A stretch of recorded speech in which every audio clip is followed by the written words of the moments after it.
Hello guys welcome back to my YouTube channel. म आजको मेरो भ्लग चाहिँ टुटुङ्गा अमिनटारबाट है। हामी चाहिँ घुम्न हिँड्यौँ, कस्तो राम्रो देखेको हो साँच्चीकै। म चाहिँ भर्खरै उठेर हिँडेँ। म के भन्छ अरे 5-6 वर्षपछि आएँ कि यता चाहिँ। अस्ति नै राति चाहिँ आएको थिएँ बहिनीलाई भेट्नलाई, अनि दिउँसो देखेको भनेको चाहिँ 5-6 वर्षपछि। सानी के रहेछ र सानी? खोइ गाडी।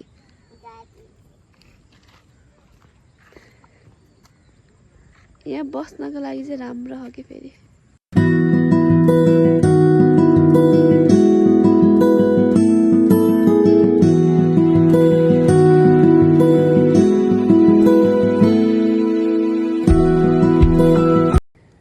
आज बिहान पानी परेको थियो कि साथीहरू, पानी परेको थियो, अनि त्यही भएर अब हामी चाहिँ फेरि यतैबाट काममा जाने हो नि त।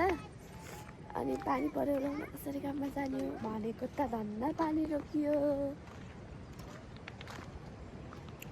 यहाँबाट तल देखाइदिन्छु है, म भिड देखाइदिन्छु है। तपाईँले भिड भन्ने देख्नु भएको छैन होला। सानो तिमी उता जाऊ त। यता हो, यहाँ हो।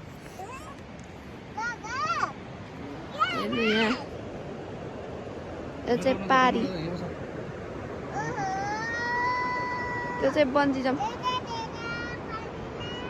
यो चाहिँ बन्जी जम्प। यो सेती खोला है भेना। भेना सर्पा देखाउनु त।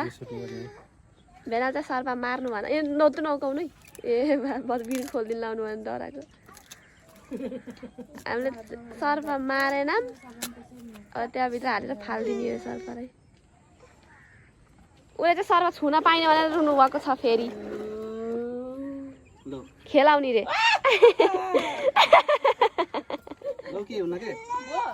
सातो तला कहाँ किन? गाइज मैले कुर्ती लाएर कस्तो राम्रो देखिछु। ओ माई गड, कस्तो राम्रो देखिछु। अब हामी चाहिँ हिँडेको काममा जाने हो। म चाहिँ यस्तो देखिछु। म चाहिँ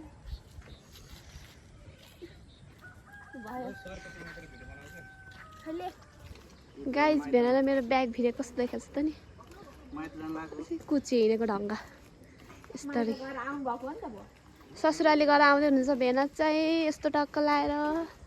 अनि हामी फेरि हिँड्यौँ राम्रो भएर। साथीहरू हाम्रो गान्छीको डान्स हेर्नु है।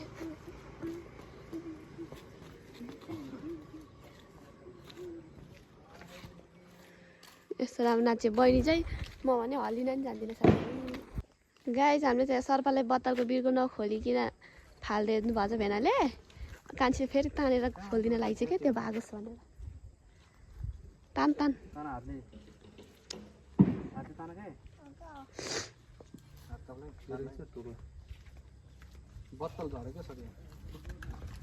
बत्तलभित्र फेरि अबि कस्तो माथि आएको है। घरको छेउतिर त नफालिदिनु भाइ। कहिले फुल बनी पक्रेर फुल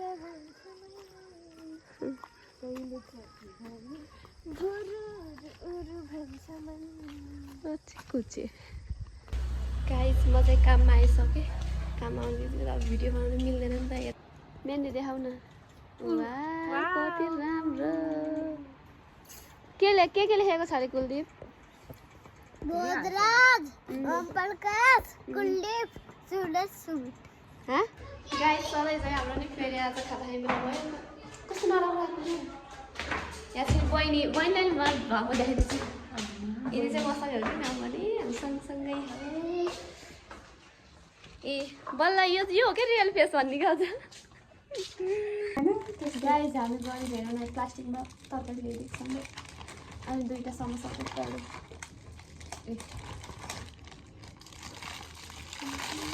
रुगा लाएर फेरि मेरो नाकाले बज्न सक्छ। Don't mind.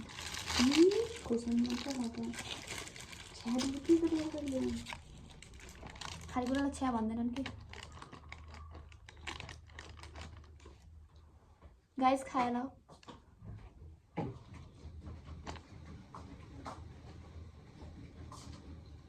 तलबाट लिएर आयो नि किन डबल बस्न त हुन्छ नि।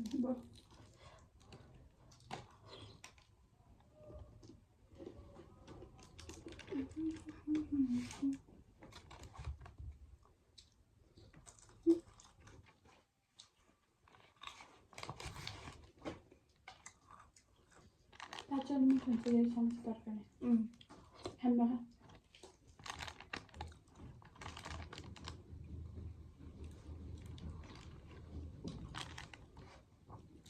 यति नै हो खाएको नि हेर्नु ल साथीहरू म चाहिँ काम सकेर घरमा रुममा आइसकेँ अनि बाटोमा चाहिँ भिडियो बनाउन पाइनँ कि मलाई फेरि अलिक कस्तो लास जस्तो लाग्छ कि बाटो बोल्दिनँ अनि त्यही भएर मलाई फेरि रुगा लास्टै भयो अब कपडा फेरेर खाना पकाएर खाने होला नुहाउने पनि हो म आज चाहिँ। तपाईँलाई आजको मेरो ब्लग कस्तो लाग्यो मन पर्यो भने like comment share and subscribe गर्न नबिर्सिनु होला।